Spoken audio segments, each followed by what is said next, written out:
Commander, let's light the sky. Training sharper drone pilots, learning how to fly. Mission ready mindset, safety leading every plan. Skills that build confidence from takeoff through the scan. Tune in at Sky Commander, come join the crew today. Learning smart, fly with purpose, level up your way. We see more, no sooner, that's the edge we're here to spread. See above, go beyond, get ahead.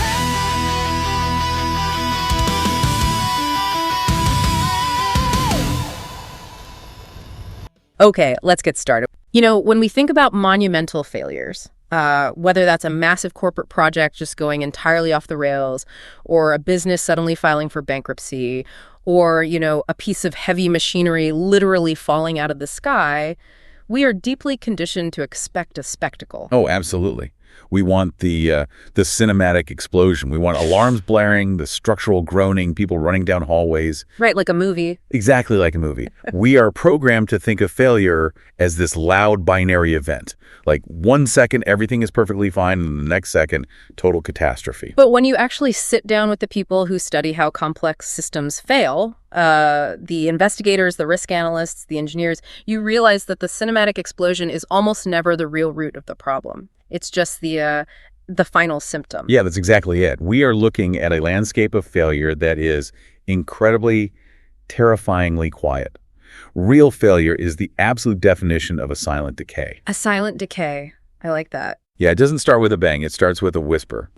A skip step here, an assumption there. It's a tiny erosion of standards that happens so slowly, nobody even notices until the system simply cannot hold itself up anymore. And that quiet decay is exactly the mission of our deep dive today.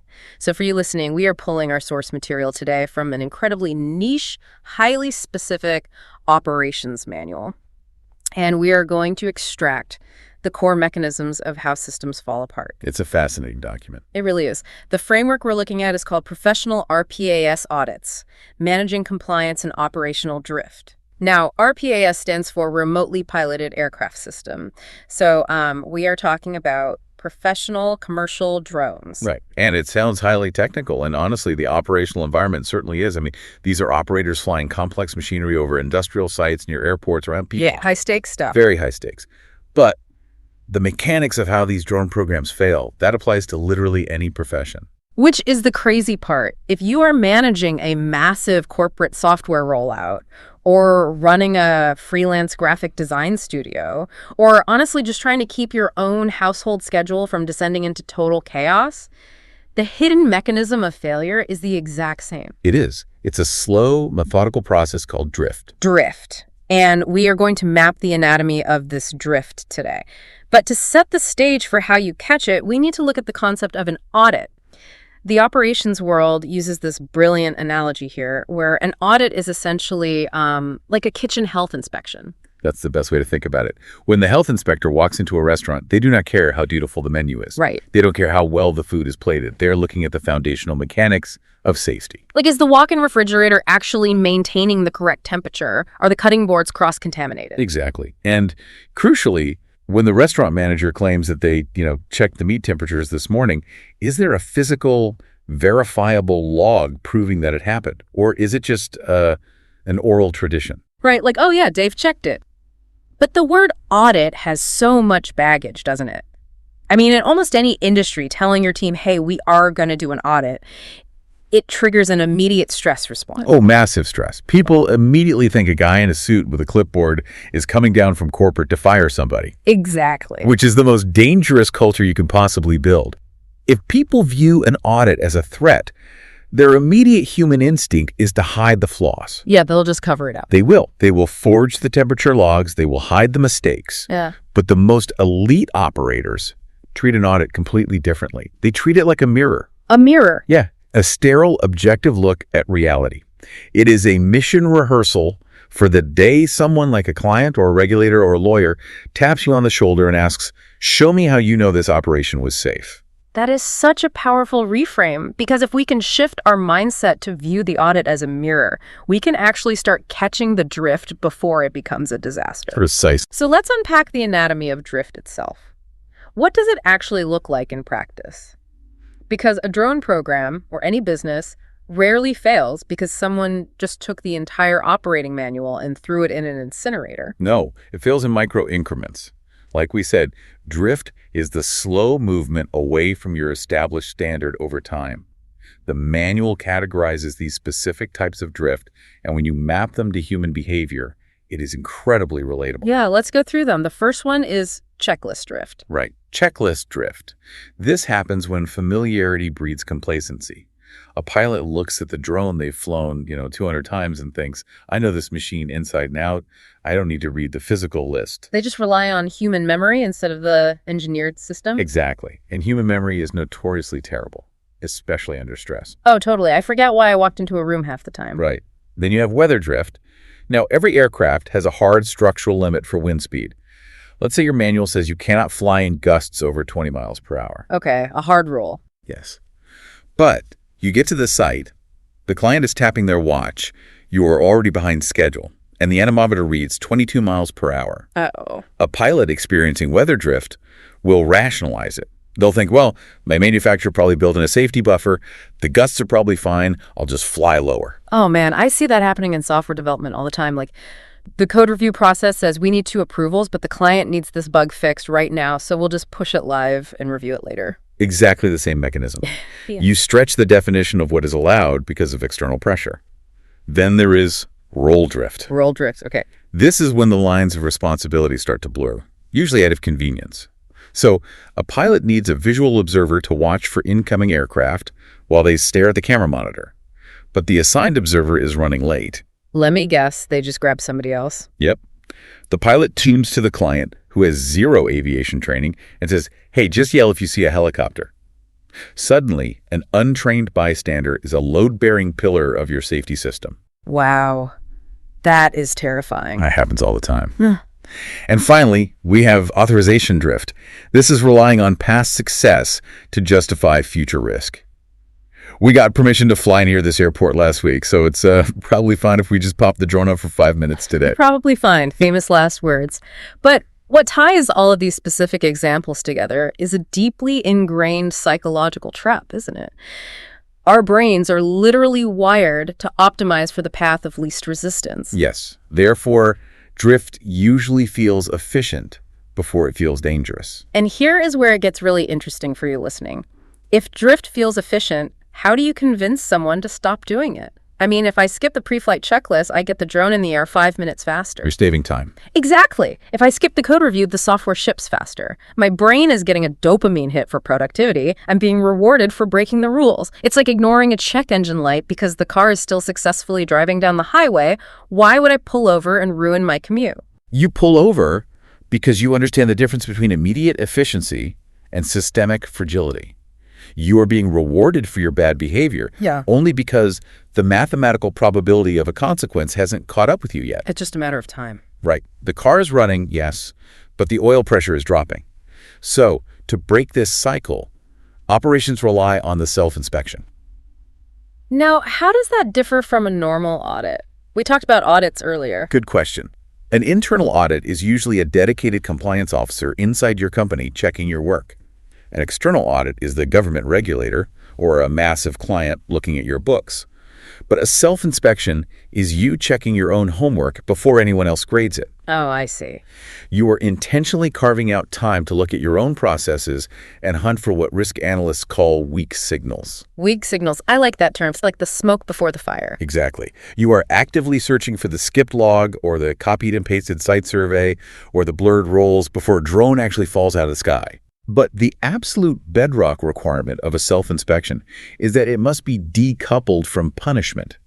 If you are auditing yourself or your immediate team, and the goal is to find someone to blame, the self-inspection will fail. You have to make it psychologically safe to find the flaws in your own system. Which makes sense, but that requires you to actually know what a flaw is. You can't know you've drifted out of your lane if you don't know where the center line is drawn in the first place. Precisely. And this brings us to a massive distinction in the operational world. The difference between compliance and conformance. Now, I think most people, myself included, use those words interchangeably. They do, and it causes massive confusion. Yeah. So let's separate them. Compliance is the legal floor. It is the absolute bare minimum legal requirement set by a governing body. So the law. Yes. If you are flying drones in Canada, the legal floor is Transport Canada's Canadian Aviation Regulations, specifically Part 9. If you are in the United States, it's the FAA's Part 107. Meeting compliance simply means you have done just enough to avoid being fined or sent to jail. Okay, so compliance is the bare minimum legal standard. What is conformance then? Conformance means doing what you promised to do. It is adhering to your own internal operating manuals, your specific company checklists, and the contractual requirements you agreed to with your client.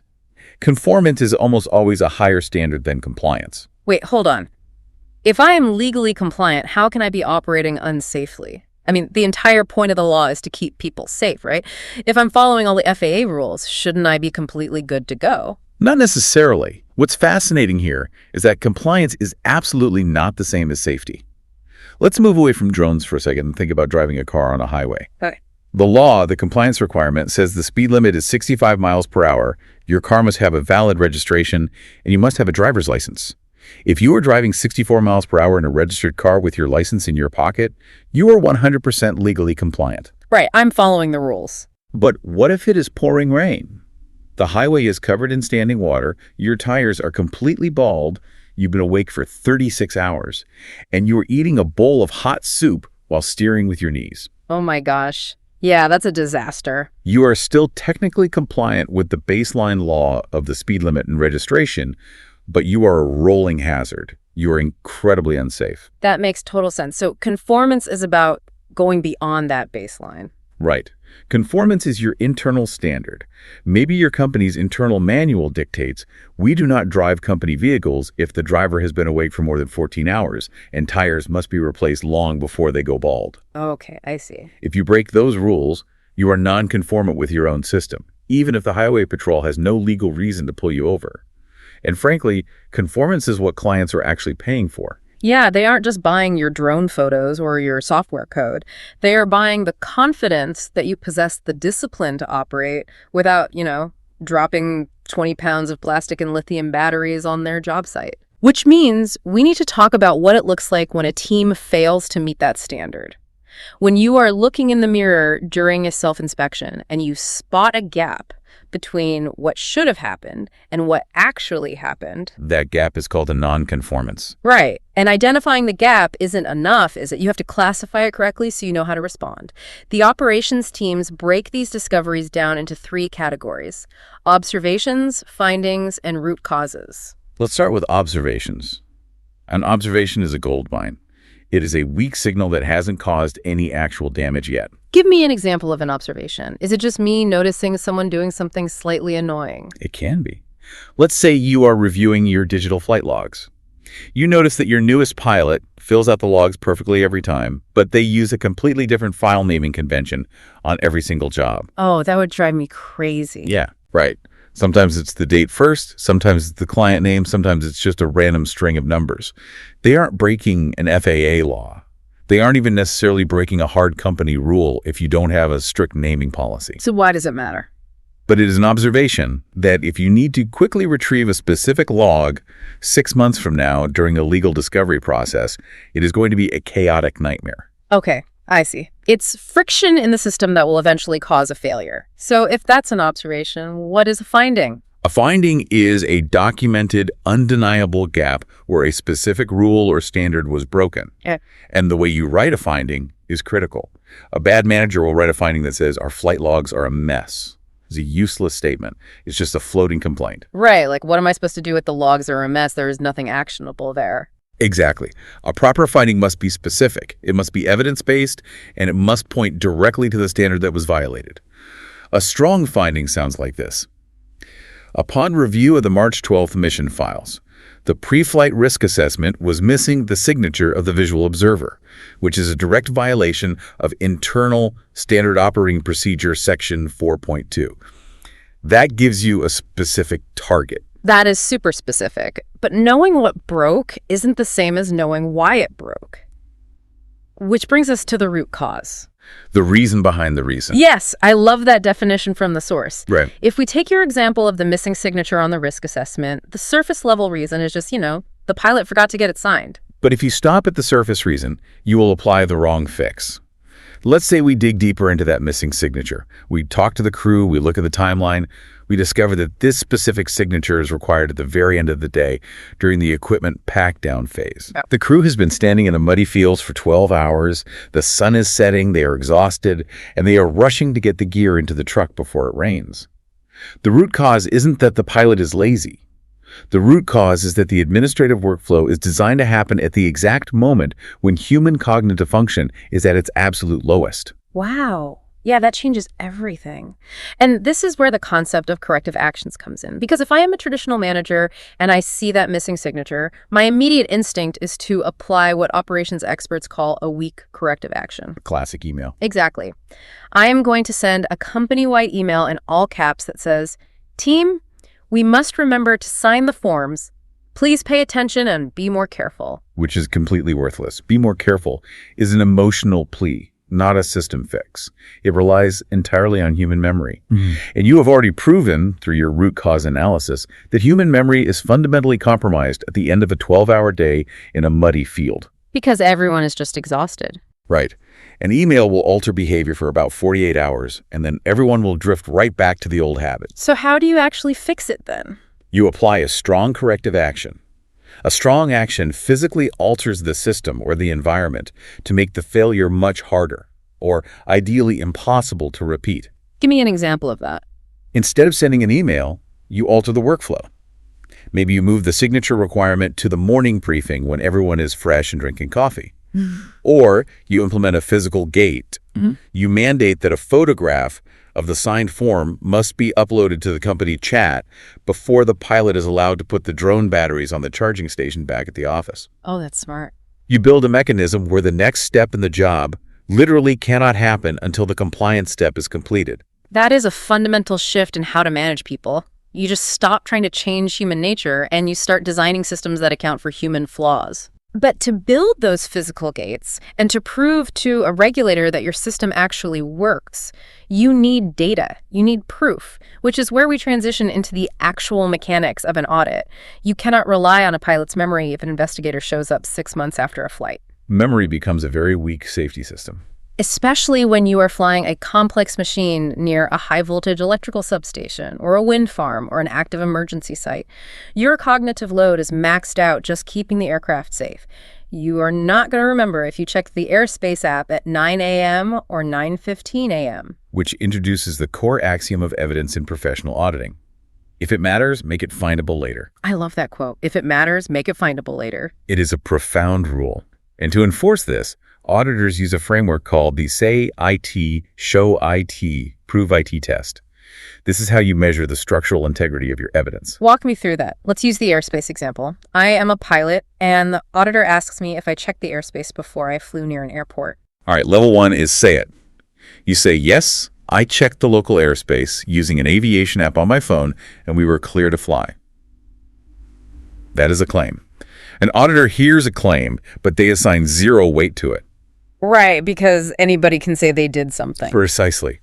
So the auditor moves to level 2, show it. You pull out your phone, open your photo gallery, and show the auditor a screenshot of the airspace app displaying a green circle over the flight area. Better. You've shown physical evidence. Okay, so we're good. But the auditor will immediately look at that screenshot and ask, does this prove it? Wait, how does the screenshot not prove it? It's a literal picture of the airspace. Because if that screenshot is just a cropped image of a map, it lacks context. When was it taken? Where exactly is the pin dropped? Was it taken today, or is it a screenshot from a job you did in that same area 2 years ago? Oh, I see. To pass the prove it threshold, that evidence must contain metadata that can survive hostile scrutiny. The screenshot needs to capture the time on the top of the phone screen, the date, the specific GPS coordinates, the requested altitude, and the approval status. It has to be irrefutable. Wow. If the FAA or Transport Canada knocks on your door and says, prove to us you were legally authorized to fly into your Chicago O'Hare last October, a random, untimestamped photo of a map is going to get your license suspended. Yeah, that is not going to fly. So to organize all of this irrefutable proof, professional operations rely on 3 specific ledgers. And honestly, the discipline required here is staggering. It makes me realize how fragile most small businesses are when it comes to record keeping. It's a lot to manage. It is. The first ledger is the flight ledger. The flight ledger is your historical timeline. It proves what flew, where it flew, when it flew, and who was in command. It sounds basic, but the granularity of what saves you during an investigation.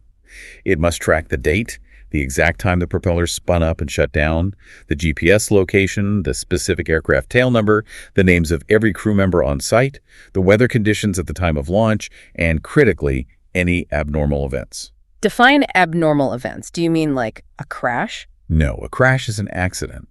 An abnormal event is a deviation from the expected norm that didn't necessarily result in damage. If a flock of seagulls swooped aggressively at the drone and you had to take evasive action, that goes in the flight ledger. If you lost your video feed for 10 seconds but regained it and landed safely, that goes in the ledger. It establishes a pattern of the operating environment. Okay, that makes sense. The second ledger is the aircraft ledger. This is entirely focused on the machine itself, right? Yes. This ledger proves that the drone was mechanically fit for the mission before it ever left the ground. It tracks the exact hardware model, the current firmware versions of the drone and the controller, the life cycle of the lithium batteries, and every single maintenance action. So no detail is too small. Exactly. If you replace a chip propeller, you log it. If you recalibrate the compass, you log it. The aircraft ledger prevents the incredibly dangerous, well, it looked okay to me, method of maintenance. It removes the guesswork. If a motor fails in midair, investigators will look at the aircraft ledger to see if there were any warning signs, like a chilot, noting that the motor sounded slightly louder than usual 3 weeks ago. And the third ledger ties it all together, the compliance ledger. This ledger proves that the human beings and the legal framework were actually prepared for the flight. Right. This tracks your pilot certificates, the dates of your recurrent training, your specific airspace authorizations from air traffic control, the client site's specific safety rules, and your risk assessments. It's like a paper trail of permission. Yes. If you want a visual way to understand how all these pieces interact, think of your operation as a massive aviation hangar door. Okay, I like analogies. The legal compliance, the baseline regulations, that is the heavy lock on the door, your standard operating procedures and checklists are the metal hinges that allow the door to open and close in a controlled manner. Your ledgers, the records you just described, are the security camera footage proving that the door operated the way you claimed it did. That's brilliant. And the self-inspection, the audit. The audit is you physically walking out to the hangar at the end of the night, grabbing the handle and pulling on the door to verify that it is actually shut and locked. Having a lock does not mean the door is secure. You have to test the system. Now, what actually goes into those ledgers, the lock on the door, changes drastically depending on which country you're operating in. Let's look at the legal realities. And just to be clear, we are going to impartially report the regulatory frameworks from both Transport Canada and the FAA. We are not here to debate the politics of bureaucracy or, complain about red tape. We're just looking at the rules on the books. Exactly. The mechanical rules that operators are legally bound to follow. Let's start up north with Transport Canada and the Canadian Aviation Regulations, generally referred to as the CARS. Canada operates with very strict, specific retention requirements. Under CSOR 901.48, the legal obligation for how long you must keep these ledgers is explicitly defined. Your flight records and crew logs must be retained for a minimum of 12 months. However, your maintenance, modification, and repair records must be kept for 24 months. Wait, why the difference? Why keep maintenance records twice as long as the flight records? Because flight logs are largely transient data. Once a flight is safely completed, the immediate risk is over. But a maintenance action has a long tail. If you replace an internal bearing on a drone motor today, that bearing might not fail for a year and a half. Oh. Right. If it seizes up 18 months from now and causes a crash, investigators need to be able to trace that specific part back to the day it was installed to see if it was a faulty batch or an installation error. Transport Canada has the authority to demand these records at any time. We also have to talk about what happened recently in Canada, which operations folks call the 2025 earthquake. Transport Canada introduced a massive regulatory update known as SOR 2025-70. For years, the mental model for Canadian drone pilots was pretty straightforward, right? It was very simple. You were either flying under basic rules or advanced rules, but in almost all cases, you were keeping the drone where you could physically see it with your own eyes. But that simple binary model is dead now. It is entirely dead. It was rewritten because the technology outpaced the old rules. The new regulations introduce highly complex pathways for Level 1 complex operations, regulations for medium-sized remotely piloted aircraft, and formal structures for BVLS, beyond visual line of sight, and EVLS, extended visual line of sight. BVLOS is a massive deal. That means you are flying a drone miles away over forests or cities where the pilot physically cannot see the aircraft. They're relying entirely on cameras, radar, and command links. Exactly. And the implications for an auditor are profound.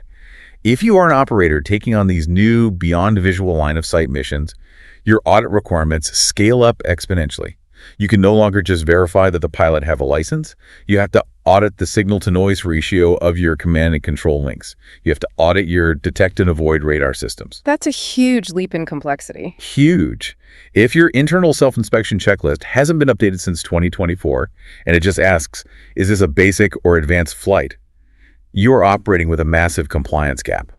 Canada also has a very unforgiving rule when things go wrong. CARA 901.49. Yes, CAR 901.49 mandates that if certain incidents or accidents occur, say a drone experiences a flyaway or injures a person, the pilot must immediately cease operations. Immediately. Yes, you cannot just pack up the broken drone, pull the backup unit out of the truck, and keep working to finish the client's job. Operations are legally grounded until a formal analysis is conducted, the root cause is identified, and corrective actions are implemented to mitigate the risk of it happening again. You cannot sweep it under the rug to save the schedule. Okay, moving south to the United States and the FAA's Part 107 regulations. The overarching theme in the U.S. framework is inspection readiness.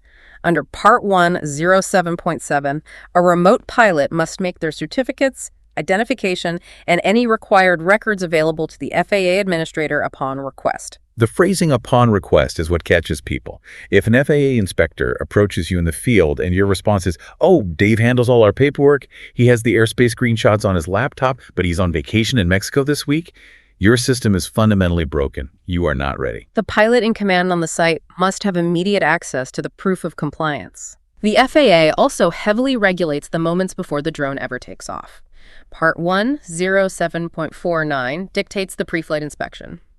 And it is not just a suggestion to look at the weather, it is a legal mandate. The pre-flight is a mandatory micro-audit conducted before risk goes airborne. The regulation requires the pilot to assess the local weather conditions, the local airspace, and any flight restrictions, the locations of persons and property on the surface, and ensure all control links are functioning. If an operator treats the pre-flight checklist as optional theater, their entire safety net is compromised. We also have to unpack a major technological shift in the U.S. remote ID. As of March 16, 2024, the period of discretionary enforcement ended. Remote ID is the law.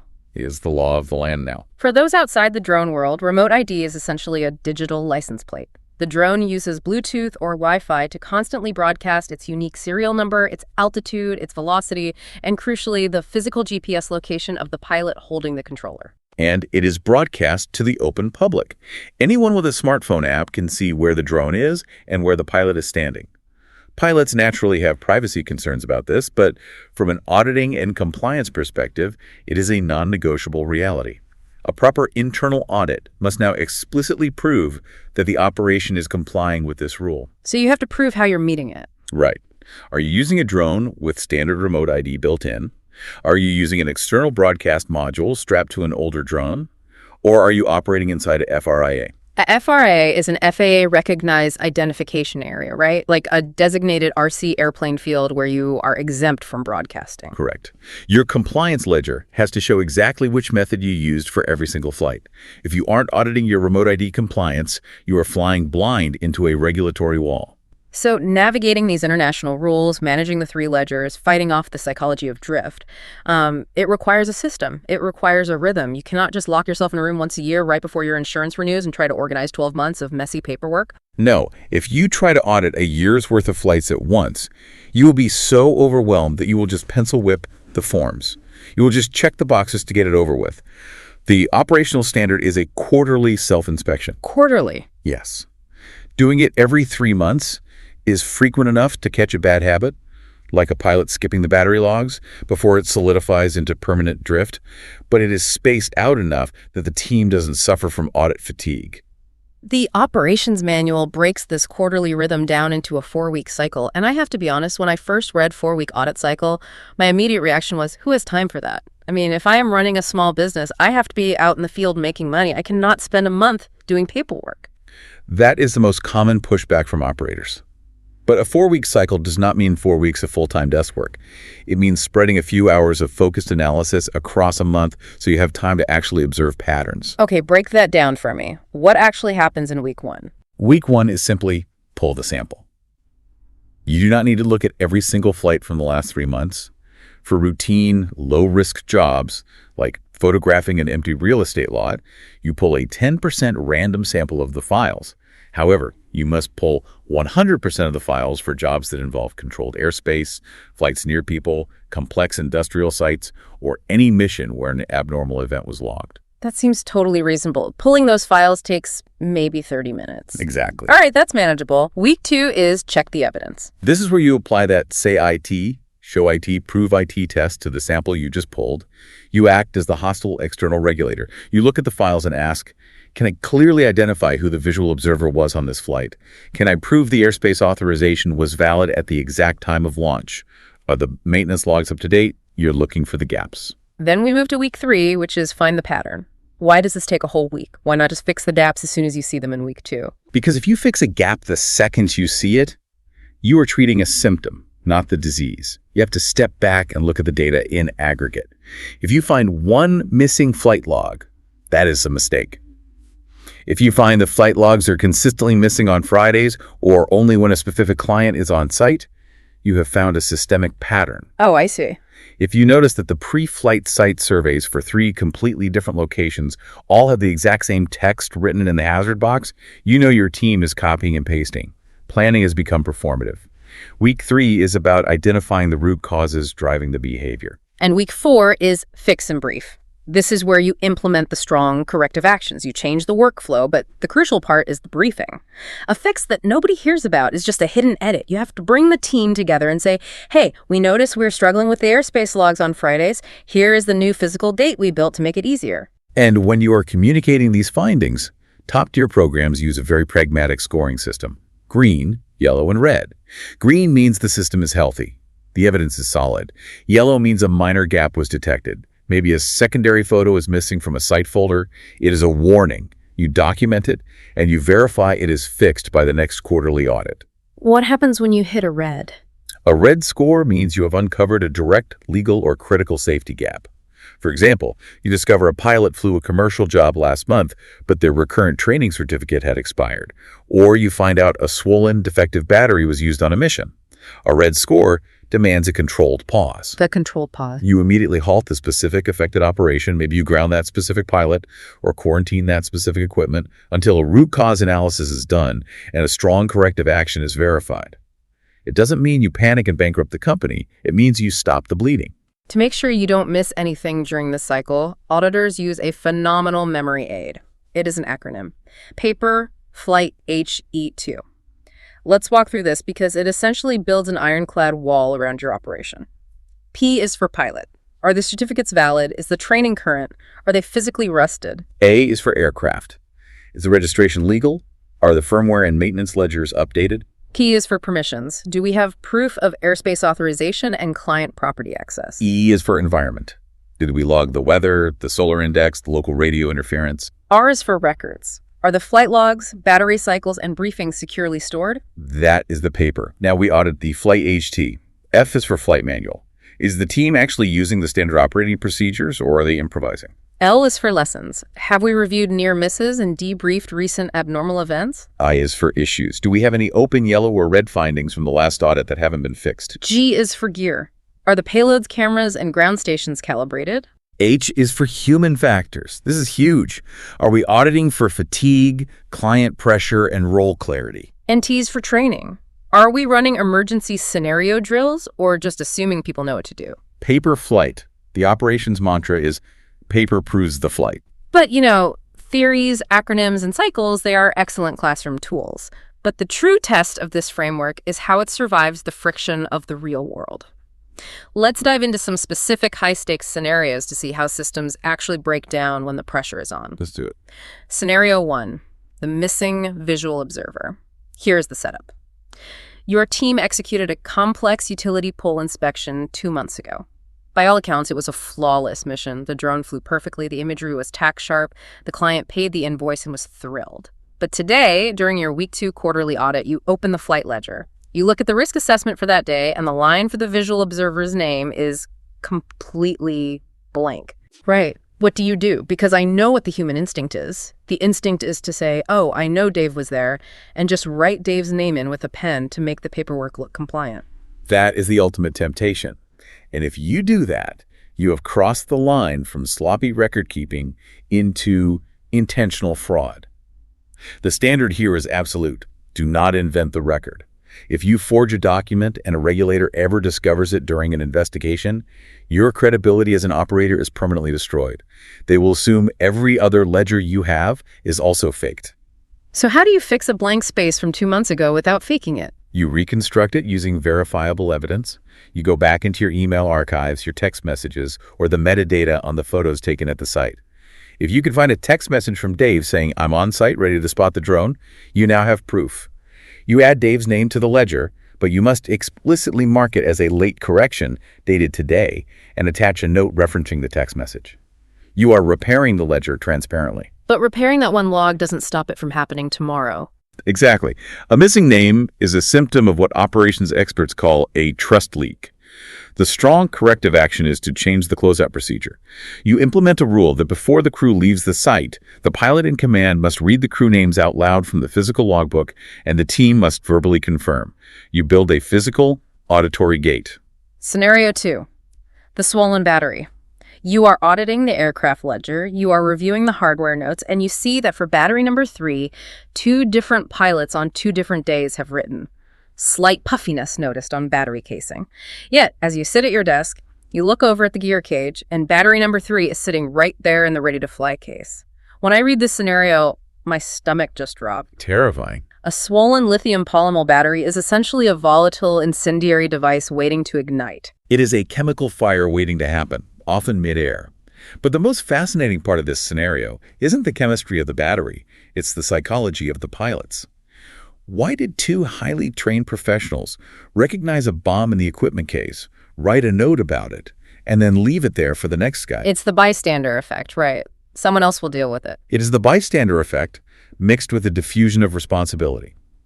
Pilot A assumes the maintenance manager will read the note and fix it. Pilot B assumes that since Pilot A didn't throw it away, it must not be that bad. The system failed because there was no physical mechanism to intervene. So the corrective action isn't just yelling at Pilot A and Pilot B. No. You must immediately physically remove that battery, place it in a fire-safe container, and attach a physical red tag that says, "Do not use E." And then you track its formal disposition, you log the exact date it was legally recycled or destroyed. The systemic fix is implementing a strict tag and isolate policy. If a pilot sees a defect, they're not allowed to just write a note. They're required to physically tag the item and remove it from the operational flow. Man, that's so crucial. Scenario 3. Assumed airspace. This is peak operational drift. A pilot flew a job near a regional airport. You pull the file during the audit. You look for the airspace authorization. And instead of a LAANC approval or a Navi Canada certificate, the pilot has just written a note in the file that says, "Checked area, visually clear, no issue." This is a textbook example of the normalization of deviance. LA, for context, is a low-altitude authorization and notification capability in the U.S. It's an automated system. You request permission on an app, and air traffic control instantly grants it if you're within safe parameters. It takes 30 seconds. If a pilot is bypassing a 30-second automated safety system and relying on, "I looked around and it seemed fine," they're operating on pure luck. And as an auditor, how do you handle that? You establish a hard launch gate. The policy becomes, no saved, verifiable proof of airspace authorization. No propellers go on the drone, period. If a regulator questions that flight 6 months later and all you have is a handwritten note saying it was clear, you are completely defenseless. The operational mantra applies here. Permission you cannot find later looks exactly like permission that never existed. That is a brutal reality check. Permission you cannot find later looks exactly like permission that never existed. Yeah. Let's look at scenario 4. The shadow checklist. I think anyone who has ever worked in a large corporation will recognize this immediately. The company has spent months developing a beautiful, comprehensive 5-page pre-flight checklist. It covers every conceivable variable. But during your field audit, you ride along with the crew and you realize literally nobody is using the 5-page document. They've all typed a shortened bullet point list into the Nights app on their phones, and they use that instead. The traditional management response to this is punitive. The manager sees the crew using their phones instead of the official binder, assumes the crew is lazy or rebellious, and threatens to write them up. But a skilled auditor flips this entirely. They recognize that this is not pilot laziness. It is a fundamental design failure in the safety system. How is it a design failure if the pilot just refuses to read the manual? Because a checklist is a tool, and tools must survive the environment they're used in.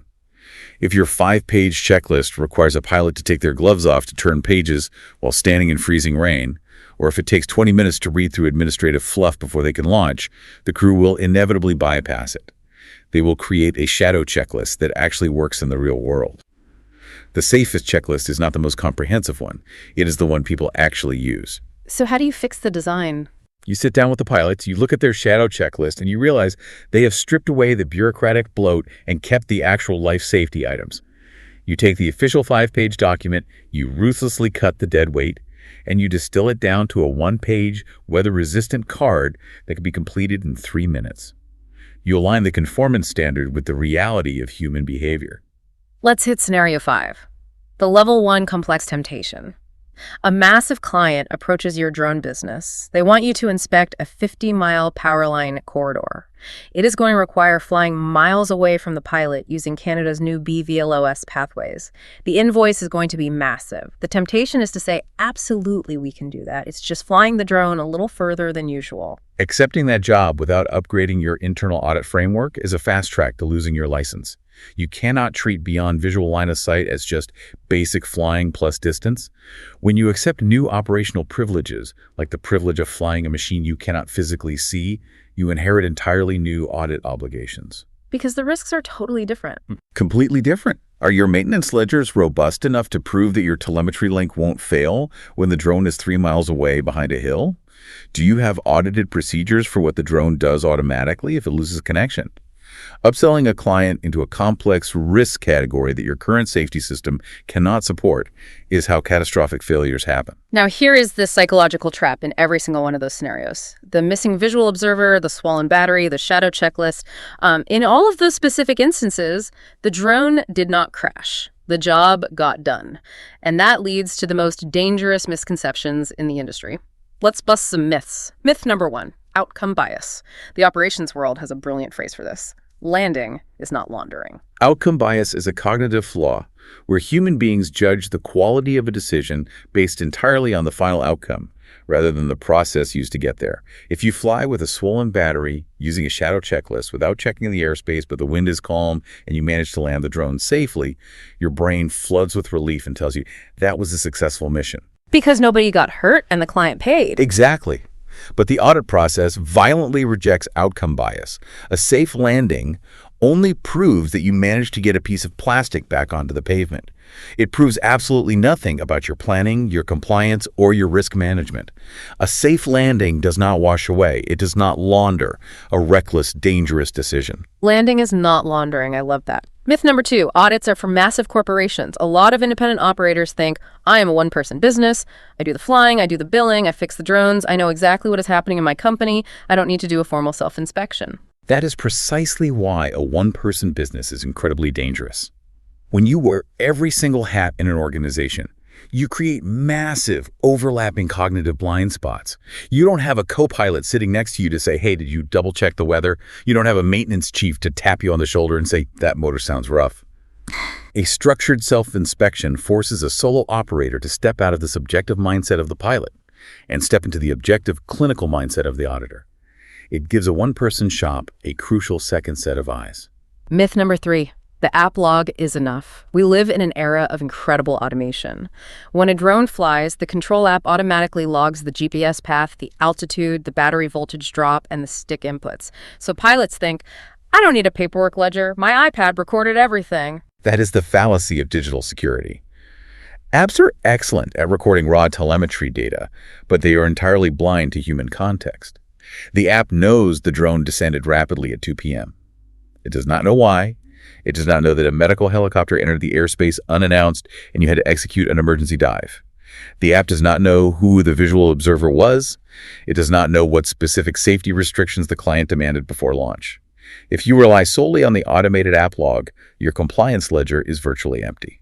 To help catch all of these myths and blind spots, auditors listen for what they call audit smoke. These are verbal red flags. If you are conducting a self-inspection and you hear your team or yourself using these phrases, you need to dig deeper. Listen to these. We always do it this way. That is the sound of unchecked habit. It was probably fine. That is weak evidence. Nobody complained. That is outcome bias. The client was rushing us. That is external pressure overriding internal standards. The most dangerous words in operations are probably, usually, and later. I will fill out that airspace log later. The moment you say later, your system has already drifted. This has been a truly eye-opening deep dive. To synthesize everything we've talked about, from the ledgers to the regulations to the psychology of failure, the operations framework gives us one final acronym to remember. D, RIFT. D-R-I-F-T, documents. Can we actually find the physical proof? Readiness. Are the human pilots and the hardware truly ready for the mission? Issues.